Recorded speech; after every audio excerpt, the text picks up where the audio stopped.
Break کے بعد ایک بار پھر سے آپ کو خوش آمدید کہتے ہیں. مجھے لاہور اسٹوڈیوز میں جوائن کر رہے ہیں سابق chief justice Lahore high court justice retired Anwar ul-Haq صاحب. السلام علیکم. بہت بہت شکریہ جج صاحب آپ کا. جج صاحب ابھی وفاقی وزیر قانون فروغ نسیم صاحب بھی میرے ساتھ پروگرام میں تھے. میں نے آپ کے بھی کام کا ذکر کیا کہ آپ ADR کو لے کر آلٹرنیٹ ڈسپیوٹ ریزولوشن کو لے کر بڑا کام کر رہے ہیں. میں چاہتی ہوں آپ عام آدمی کے لیے آسان الفاظوں میں یہ بتائیں سمجھائیں کہ کتنا فائدہ مند ہے ہمارے عدالتی سسٹم کے لیے اور ایک عام آدمی کے لیے. دیکھیں میں تو آپ کی اجازت سے بات یہاں سے شروع کرنا چاہتا ہوں کہ یہ جو ایک ہمارا خواب ہوتا ہے عام شہری کا کہ ہماری ریاست جو ہے وہ ہماری ماں کی طرح ہو اور ہم اس کا احترام کریں، تو یہ ماں کی طرح کا احترام جو ریاست کا ہے یہ مشروط ہے اس نظام حکومت میں نظام انصاف پہ. اگر آپ اپنے نظام انصاف کو ایسا بنا دیتے ہیں جس کو ہم کہتے ہیں پبلک فرینڈلی ہے، لوگوں کے لیے آسان ہے، تو آپ یہ سمجھیں کہ سارے لوگ آپ کے لیے اور ریاست کے لیے اور حکومت کے لیے دعا گو ہوں گے. بالکل. ہم لوگ بدقسمتی سے اپنے نظام انصاف کو بہتر بنانے کے لیے کوئی سنجیدہ کوششیں کر نہیں پائے. فکری اعتبار سے بڑا کام ہوا ہے، بڑے ٹریبونلز بنے ہیں، بڑے کمیشنز بنے ہیں، لیکن اس میں کوئی بڑی ہم تبدیلی نہیں لا سکے کہ جس میں ہم کہہ سکیں کہ ہم نے کوئی بڑا اہم کام کر لیا ہے جس سے نظام انصاف میں کوئی بہتری آئی. پوری دنیا میں اس وقت جو ADR ہے آلٹرنیٹ ڈسپیوٹ ریزولوشن جس کو کہتے ہیں، اس پہ بہت کام ہو رہا ہے. اور مجھے آج سے کوئی 3 ہفتے پہلے امریکہ میں یہ دیکھنے کا موقع ملا اور وہاں کے سپریم کورٹ کے ایک جج صاحب سے میری ملاقات ہوئی تو بہت حیرت ہوئی مجھے، یقین کریں کہ جب انہوں نے مجھے بتایا کہ 98% لٹیگیشن امریکن ADR پہ منتقل ہو چکی. اچھا، یہ بہت بڑی بات ہے. سکسیس ریٹ 98% ہے. اور وہ کہہ رہے تھے کہ 90% پہ تو بہت سے ہمارے باقی دوسرے جو مغربی ممالک ہیں وہ پہنچ گئے. اب آسٹریلیا ہے، کینیڈا ہے، نیوزی لینڈ ہے. یہاں ایسا نہیں ہے کہ ہم کوئی نئی چیز متعارف کروا رہے ہیں، یہ پہلے سے ہے، تو پھر اس کا مطلب ہے کہ کچھ رکاوٹ ہے اس کو امپلیمنٹ کروانے میں. بہت پرانی چیز ہے. اس کو اگر ہم دیکھیں کہ باقی دنیا میں 30 سال سے یہ تقریباً امریکہ میں رائج ہے. اور اسی طرح سے برطانیہ میں ایک وولف رپورٹ آئی تھی، وہاں کے چیف جسٹس نے رپورٹ دی اور انہوں نے کہا کہ ہمارے پاس کوئی حل نہیں ہے اپنے لوگوں کو انصاف پرووائڈ کرنے کے لیے جب تک ہم ADR پہ نہ آئیں. ADR کا مطلب یہ ہے کہ آپ یہ سمجھیں کہ دنیا میں 2 طرح کے لوگوں کے درمیان جھگڑے ہوتے ہیں. ایک جھگڑا ایسا ہوتا ہے جس کی بنیاد ان کی کوئی بہت پرانی دشمنی ہوتی ہے. بالکل صحیح. اور ان کو ہم کہتے ہیں یہ آپس میں دشمن ہے. کسی نے کسی کے باپ کو مار دیا، کسی نے کسی کے بھائی کو مار دیا، کسی نے کسی کو ایسا ہرٹ کیا کہ وہ اس کے ساتھ دشمنی پیدا ہوگی. لیکن ہمارے پاس کوئی 90% سے زیادہ جو مقدمات ہوتے ہیں وہ تنازعات ہوتے ہیں لوگوں کے آپس میں. یہ بھی ADR میں آتے ہیں؟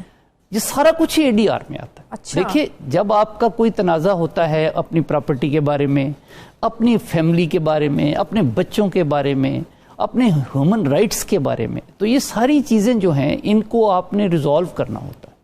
اور کسی تنازع کو ریزالو کرنے کا مطلب یہ ہے کہ آپ کسی آدمی کے ساتھ ایک تنازع میں ہیں اور آپ پھر غصے میں ہیں. یہ نیچرل ہے، یہ اس کا نیچرل کانسیکوینس ہے کہ آپ کو کسی کے بارے میں یہ غلط فہمی ہو جائے، اس نے میرا حق غصب کر لیا، اس نے میری زمین پہ قبضہ کر لیا، تو آپ غصے میں آ جائیں گے. اب وہ جو دونوں کے درمیان تنازع ہے اس کا ایک حل ہے اور وہ حل اسی زمین پہ موجود ہے. صحیح. لیکن اس حل تک پہنچنے کے لیے آپ کا غصہ اور آپ کی انا جو ہے وہ آپ کو اس طرف جانے نہیں دیتی. جیسے بعض اوقات چیز آپ کی جیب میں بھی ہوتی ہے اور اب غصے میں اور گھبراہٹ میں اس کو تلاش نہیں کر پاتے. بالکل. چابی کو کھو جاتی ہے بعض اوقات اپنی ہی پاکٹس میں، آپ کے اپنے پرس میں کوئی چیز ہوتی ہے اور آپ کو ملتی نہیں. اچھا، مجھے لگتا ہے یہ فیملی میٹرز کے لیے زیادہ امپورٹنٹ ہے، اسپیشلی سارے میٹرز کے لیے امپورٹنٹ ہے. اور ADR جو ہے پوری دنیا میں تقریباً ہر میٹر میں ہے. اور ہمارے ہاں پاکستان میں تو خاص طور پہ جب سے ہمارے پاس یہ فوجداری نظام میں قصاص اور دیت نافذ ہوا ہے، اب ہمارے پاس اس میں بہت بڑی گنجائش کرمنل کیسز میں پیدا ہو. ابھی فروغ صاحب سے میری بات ہو رہی تھی، وہ کہہ رہے تھے ابھی انیشیلی ہم اس کو فیملی کیسز میں لے کر اس تناظر میں لے کر چل رہے ہیں with the passage of time. میں نے بھی چودھری فواد صاحب کی بات سنی ہے آج میڈیا پہ اور مجھے بہت اچھا لگا کہ حکومت نے بالآخر اس کی اہمیت کو سمجھنے کی کوشش کی ہے اور جان لیا ہے کہ اس کے بغیر ہمارے پاس حل ہے نہیں. کوئی بھی آپ کے پاس الٹرنیٹ نہیں ہے اس کا. آپ نے 21,60,000 مقدمات کی بات کی. میں یہاں پہ ایک بات آپ کے ساتھ شیئر کرنا چاہوں گا جو ہمارے عدالتی نظام کے لیے بہت ضروری ہے سمجھنے کے لیے عام لوگوں کے لیے کہ یہ 21,60,000 کیس پاکستان میں پینڈنگ ہیں. یہ درست بات ہے, بالکل صحیح. لیکن آپ میں سے بے شمار لوگوں کو شاید پتہ نہیں ہے کہ ہر سال پاکستان میں ہمارے یہ 3,060 جج جن کا آپ نے ذکر کیا ہے, یہ 35 سے 40 لاکھ مقدمات فیصلہ کرتے.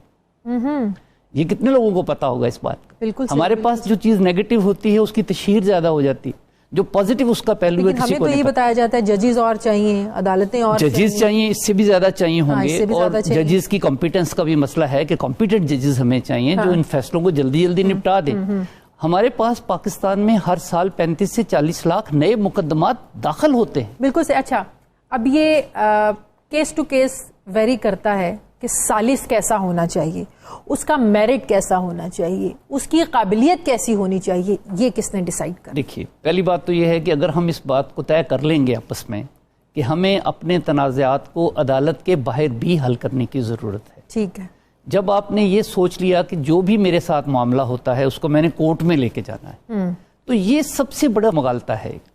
ہمیں اس طرح نہیں سوچنا چاہیے. ہمارے معاشرے میں یہ بھی سوچے کہ ہاں ذرا اس کو عدالتوں کا ذرا گھسیٹیں گے تو معاملات ذرا ٹھیک ہو جائیں گے, اس کی عقل ٹھکانے آ جائے گی. اس کی آپ کو میں ایک مثال دیتا ہوں کہ پوری دنیا میں, خاص طور پہ ویسٹرن دنیا میں, لوگ اپنے خلاف مقدمے سے اتنا ڈرتے ہیں کہ وہ اتنا رائٹ بھی چھوڑ دیتے ہیں. وہ کسی چیز سے نہیں ڈرتے. جو لوگ کسی چیز سے نہیں ڈرتے, سڑک پہ اب جا رہے ہیں. میں مانتا ہوں کہ وہاں پہ سماجی شعور بہتر ہے, لوگ جانوروں کے حقوق کا بھی خیال کرنے لگے ہیں, لیکن آپ یقین کریں کہ ساری باتوں سے زیادہ ان کو اپنی کورٹس کا خوف ہے. اگر آپ کسی کو ذرا دھمکی دیں کہ میں تمہیں سو کر دوں تو وہ فوری طور پہ آپ کی منت ترلے پہ آ جائیں گے کہ ہمیں عدالت میں نہ لے کے جانا. لیکن اس کی اپوزٹ دیکھیے, ہم جس سماج میں رہ رہے ہیں, انہیں انصاف ملے گا. جس سماج میں ہم رہ رہے ہیں, آپ کسی بڑے سے بڑے سیاستدان کے بارے میں بات کریں, وہ کہتے ہیں مجھے کورٹ میں لے جاؤ.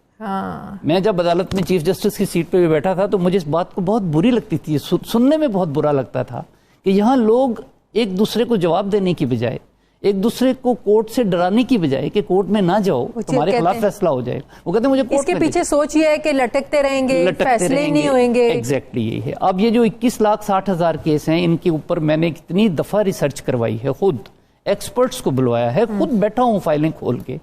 یہ وہ کیس ہیں جن کے بارے میں ایک پارٹی نہیں چاہتی کہ فیصلہ ہو. بالکل ایسے ہی ہے. یا وہ لوگ انتظار کرتے ہیں کہ میرا مخالف تھک جائے گا, تھک ہار کے بیٹھ جائے گا, فوت ہو جائے گا بیچارہ. بڑی ایسی مثالیں. اچھا, آپ کے دور میں یہ ایکٹ پنجاب میں نافذ کیوں نہیں ہو سکا؟ آپ چیف جسٹس. جی, مجھے بڑا فخر ہے اس پہ, اور پنجاب اسمبلی کا ریکارڈ گواہ ہے کہ جتنے دن میں چیف جسٹس رہا میری بہت زیادہ کورسپونڈنس ہوئی اس ایکٹ کو پاس کروانے کے لیے. اور یہ 2019 سے ایکٹ جو ہے یہ پاس ہوا ہے, اور نوٹیفکیشن اس کا نہیں ہو رہا پنجاب کا. امپلیمنٹیشن نہیں ہو رہی. اور ابھی دیکھیے کہ جو آج فروغ نسیم صاحب نے بہت خوشخبری سنائی آپ کو, جیسے آپ بتا رہی ہیں کہ وہ اس کو امپلیمنٹ کرنے جا رہے ہیں. یہ 2017 سے ایکٹ پاس ہوا اسلام آباد کے لیے, اور ہم بڑے کین تھے یہ دیکھنے کے لیے کہ اسلام آباد میں اس کا امپیکٹ کیا ہوگا. وہاں ایک چھوٹی جگہ ہے, وہاں پہ ایکسپیریمنٹ ہوگا, وہاں کے جو ججز ہیں وہ اس کو دیکھیں گے کہ کس طرح سے لوگوں تک. سر, اپنے تائیں تو آپ یہاں پر کام کر رہے ہیں. اپنے طور پہ ہم نے پنجاب میں بڑی ڈیولپمنٹ یہ ہے کہ 1997 سے یہاں سے تصدق جیلانی صاحب ہمارے ایک بہت قابل احترام چیف جسٹس پاکستان ہوئے.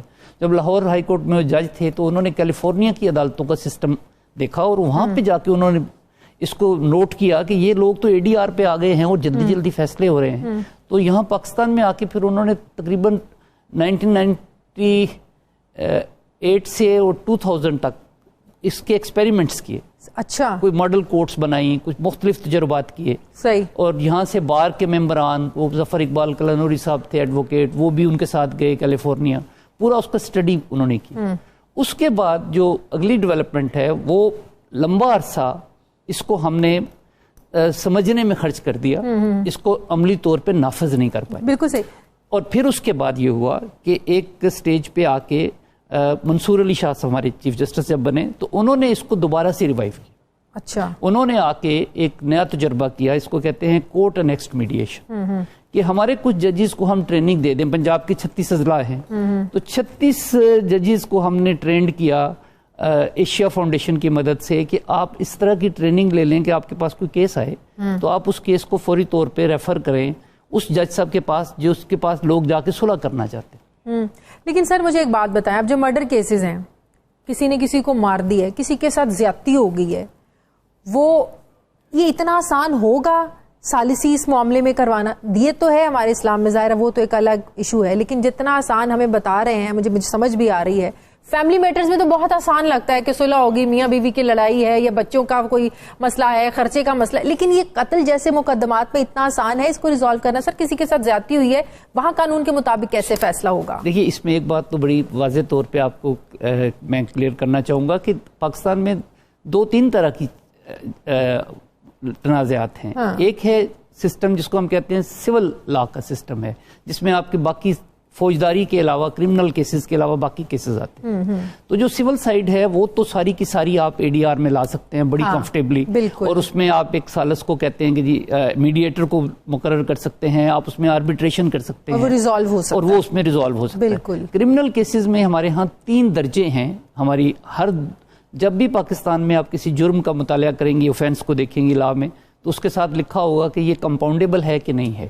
اچھا، کیا ہم اس میں راضی نامہ کر سکتے ہیں کہ نہیں کر سکتے؟ قتل والے میں تو ہو سکتا ہے. تو اب جو قصاص و دیت کے قوانین ہیں اس میں عدالت کی اجازت سے بہت سے جرائم، ہرٹ کے تقریباً سارے جرائم، ان میں آپ راضی نامہ کر سکتے ہیں، اور اس میں آپ ایک بیٹھ کے سیٹلمنٹ کر سکتے ہیں کہ مجھے یہ چوٹ آئی، آپ نے مجھے انجری کاز کی، میرا بازو ٹوٹ گیا، اس کے اوپر میرا 10,000 روپیہ خرچ ہوا، تو آپ میرے ساتھ بیٹھ کے نیگوشیٹ. جیسا بہت زبردست چیز ہے، امپلیمنٹ ہو جائے ہمارے عدالتی سسٹم کے لیے اور ایک عام آدمی کے لیے جس کی زندگی گزر جاتی ہے، جوتیاں واقعی گھس جاتی ہیں عدالتوں کے چکر لگا کر، لیکن انہیں انصاف نہیں ملتا. بہرحال ہم اب چاہتے ہیں کہ کامیاب ہو، اور اسپیشلی جو آپ کوششیں کر رہے ہیں، ہماری دعائیں بھی آپ کے ساتھ ہیں. بہت بہت شکریہ. سابق chief justice Lahore high court justice retired Anwar ul-Haq صاحب میرے ساتھ ہیں. ناظرین ہمارے پروگرام کا وقت ختم ہو گیا. فیڈ بیک ضرور دیجیے گا، اپنا خیال رکھیے گا. مجھے اجازت دیجیے، اللہ حافظ.